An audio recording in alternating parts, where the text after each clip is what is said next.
Enterprise Resource Planning. Enterprise Resource Planning, ERP, is the integrated management of main business processes, often in real time and mediated by software and technology. ERP is usually referred to as a category of business management software, typically a suite of integrated applications that an organization can use to collect, store, manage, and interpret data from many business activities. ERP provides an integrated and continuously updated view of core business processes using common databases maintained by a database management system.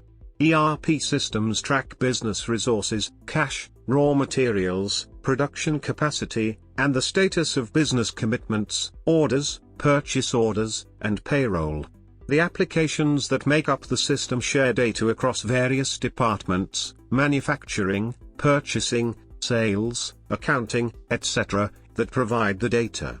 ERP facilitates information flow between all business functions and manages connections to outside stakeholders. Enterprise system software is a multi-billion-dollar industry that produces components supporting a variety of business functions. IT investments have, as of 2011, become one of the largest categories of capital expenditure in United States-based businesses. Though early ERP systems focused on large enterprises, smaller enterprises increasingly use ERP systems.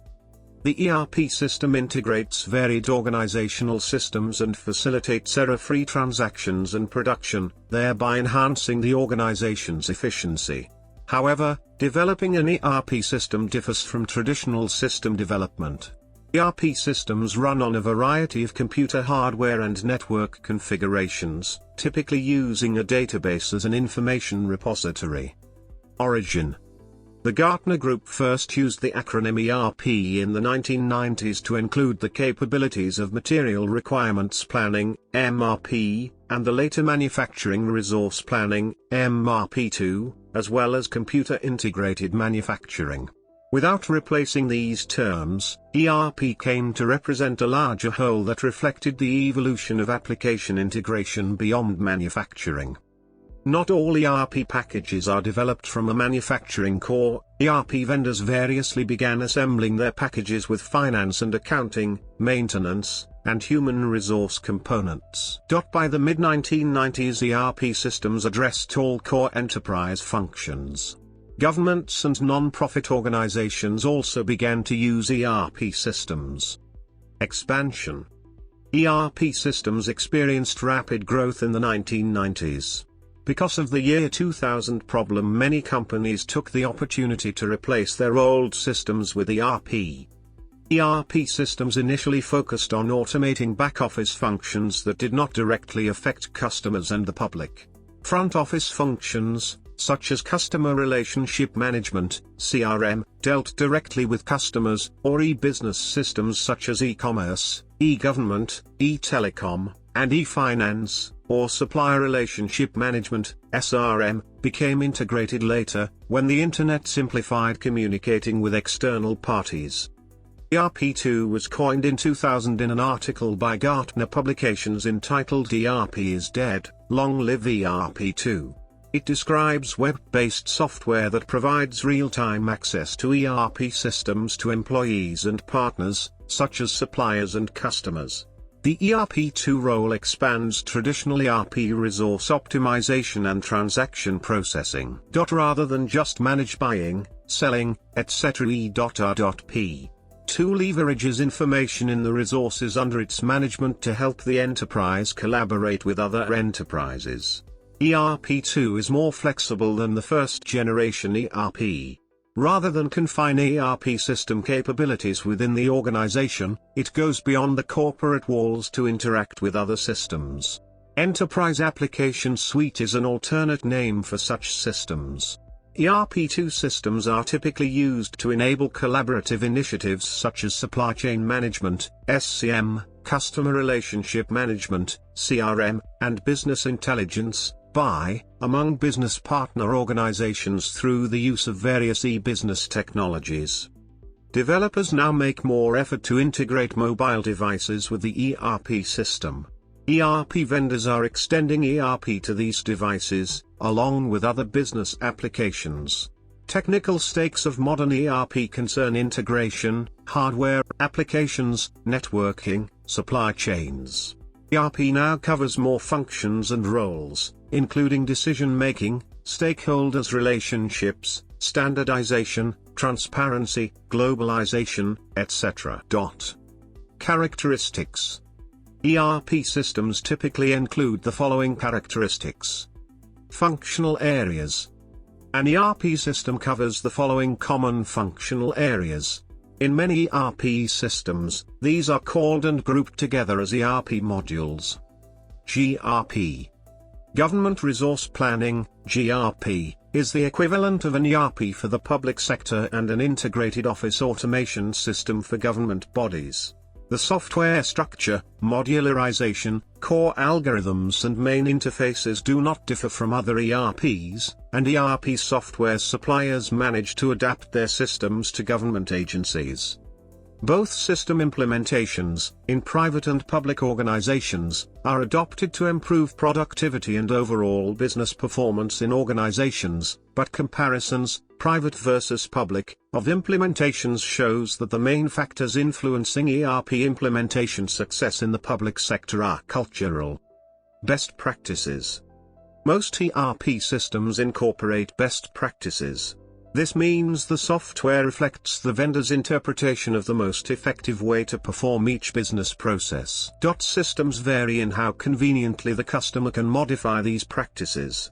In addition, best practices reduced risk by 71% compared to other software implementations.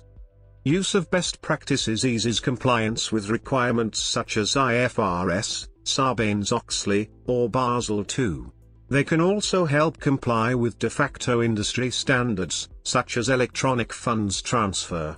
This is because the procedure can be readily codified within the ERP software and replicated with confidence across multiple businesses that share that business requirement. Connectivity to plant floor information. ERP systems connect to real-time data and transaction data in a variety of ways. These systems are typically configured by systems integrators, who bring unique knowledge on process, equipment, and vendor solutions. Direct integration. ERP systems have connectivity, communications to plant floor equipment, as part of their product offering. This requires that the vendors offer specific support for the plant floor equipment their customers operate. Database integration. ERP systems connect to plant floor data sources through staging tables in a database. Plant floor systems deposit the necessary information into the database. The ERP system reads the information in the table. The benefit of staging is that ERP vendors do not need to master the complexities of equipment integration. Connectivity becomes the responsibility of the systems integrator. Enterprise Appliance Transaction Modules, EATM. These devices communicate directly with plant floor equipment and with the ERP system via methods supported by the ERP system. EATM can employ a staging table, web services, or system-specific program interfaces, APIs. An EATM offers the benefit of being an off-the-shelf solution. Custom integration solutions. Many system integrators offer custom solutions. These systems tend to have the highest level of initial integration cost, and can have a higher long-term maintenance and reliability costs. Long-term costs can be minimized through careful system testing and thorough documentation. Custom integrated solutions typically run on workstation or server-class computers. Implementation. ERP's scope usually implies significant changes to staff work processes and practices. Generally, 3 types of services are available to help implement such changes: consulting, customization, and support. Implementation time depends on business size, number of modules, customization, the scope of process changes, and the readiness of the customer to take ownership for the project. Modular ERP systems can be implemented in stages. The typical project for a large enterprise takes about 14 months and requires around 150 consultants. Small projects can require months, multinational and other large implementations can take years. Customization can substantially increase implementation times. Besides that, information processing influences various business functions. For example, some large corporations like Walmart use a just-in-time inventory system. This reduces inventory storage and increases delivery efficiency, and requires up-to-date data. Before 2014, Walmart used a system called Inform developed by IBM to manage replenishment. Process preparation. Implementing ERP typically requires changes in existing business processes. Poor understanding of needed process changes prior to starting implementation is a main reason for project failure. The difficulties could be related to the system, business process, infrastructure, training, or lack of motivation. It is therefore crucial that organizations thoroughly analyze business processes before they implement ERP software. Analysis can identify opportunities for process modernization. It also enables an assessment of the alignment of current processes with those provided by the ERP system. Research indicates that risk of business process mismatch is decreased by ERP implementation is considerably more difficult, and politically charged, in decentralized organizations, because they often have different processes, business rules, data semantics, authorization hierarchies, and decision centers. This may require migrating some business units before others, delaying implementation to work through the necessary changes for each unit, possibly reducing integration, for example, linking via master data management, or customizing the system to meet specific needs. A potential disadvantage is that adopting standard processes can lead to a loss of competitive advantage. While this has happened, losses in one area are often offset by gains in other areas, increasing overall competitive advantage. Configuration. Configuring an ERP system is largely a matter of balancing the way the organization wants the system to work with the way it was designed to work. ERP systems typically include many settings that modify system operations. For example, an organization can select the type of inventory accounting, FIFO or LIFO, to use, whether to recognize revenue by geographical unit, product line, or distribution channel, and whether to pay for shipping costs on customer returns. Two-tier enterprise resource planning. Two-tier ERP software and hardware lets companies run the equivalent of two ERP systems at once, one at the corporate level and one at the division or subsidiary level. For example, a manufacturing company could use an ERP system to manage across the organization using independent global or regional distribution, production or sales centers, and service providers to support the main company's customers. Each independent center, or subsidiary may have its own business models, workflows, and business processes. Given the realities of globalization, enterprises continuously evaluate how to optimize their regional, divisional, and product or manufacturing strategies to support strategic goals and reduce time to market while increasing profitability and delivering value. With two-tier ERP, the regional distribution, production, or sales centers and service providers continue operating under their own business model, separate from the main company, using their own ERP systems. Since these smaller companies' processes and workflows are not tied to main companies' processes and workflows, they can respond to local business requirements in multiple locations. Factors that affect enterprises' adoption of two-tier ERP systems include customization. ERP systems are theoretically based on industry best practices, and their makers intend that organizations deploy them as is.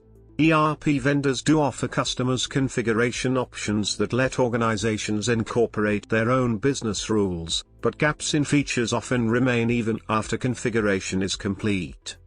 ERP customers have several options to reconcile feature gaps, each with their own pros/cons. Technical solutions include rewriting part of the delivered software, writing a homegrown module to work within the ERP system, or interfacing to an external system. These three options constitute varying degrees of system customization, with the first being the most invasive and costly to maintain. Alternatively, there are non-technical options such as changing business practices or organizational policies to better match the delivered ERP feature set. Key differences between customization and configuration include: customization advantages include that it. Customization disadvantages include that it may. Extensions. ERP systems can be extended with third-party software, often via vendor-supplied interfaces. Extensions offer features such as data migration. Data migration is the process of moving, copying, and restructuring data from an existing system to the ERP system. Migration is critical to implementation success and requires significant planning. Unfortunately, since migration is one of the final activities before the production phase, it often receives insufficient attention. The following steps can structure migration planning. Often, data migration is incomplete because some of the data in the existing system is either incompatible or not needed in the new system. As such, the existing system may need to be kept as an archived database to refer back to once the new ERP system is in place. Advantages. The most fundamental advantage of ERP is that the integration of a myriad of business processes saves time and expense. Management can make decisions faster and with fewer errors. Data becomes visible across the organization. Tasks that benefit from this integration include: ERP systems centralize business data, which benefits. Disadvantages. Postmodern ERP. The term postmodern ERP was coined by Gartner in 2013, when it first appeared in the paper series Predicts 2014. According to Gartner's definition of the postmodern ERP strategy, legacy, monolithic and highly customized ERP suites, in which all parts are heavily reliant on each other, should sooner or later be replaced by a mixture of both cloud-based and on-premises applications, which are more loosely coupled and can be easily exchanged if needed. The basic idea is that there should still be a core ERP solution that would cover most important business functions, while other functions will be covered by specialist software solutions that merely extend the core ERP. This concept is similar to the so-called best-of-breed approach to software execution, but it shouldn't be confused with it. While in both cases, applications that make up the whole are relatively loosely connected and quite easily interchangeable, in the case of the latter there is no ERP solution whatsoever. Instead, every business function is covered by a separate software solution.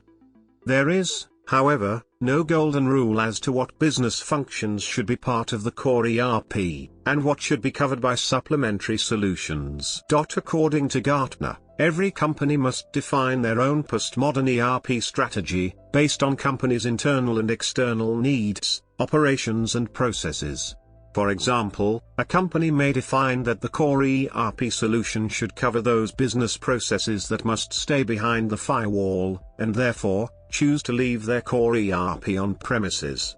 At the same time, another company may decide to host the core ERP solution in the cloud and move only a few ERP modules as supplementary solutions to non-premises. The main benefits that companies will gain from implementing postmodern ERP strategy are speed and flexibility when reacting to unexpected changes in business processes or on the organizational level. With the majority of applications having a relatively loose connection, it is fairly easy to replace or upgrade them whenever necessary. In addition to that, following the examples above, companies can select and combine cloud-based and on-premises solutions that are most suited for their ERP needs. The downside of postmodern ERP is that it will most likely lead to an increased number of software vendors that companies will have to manage, as well as pose additional integration challenges for the central IT.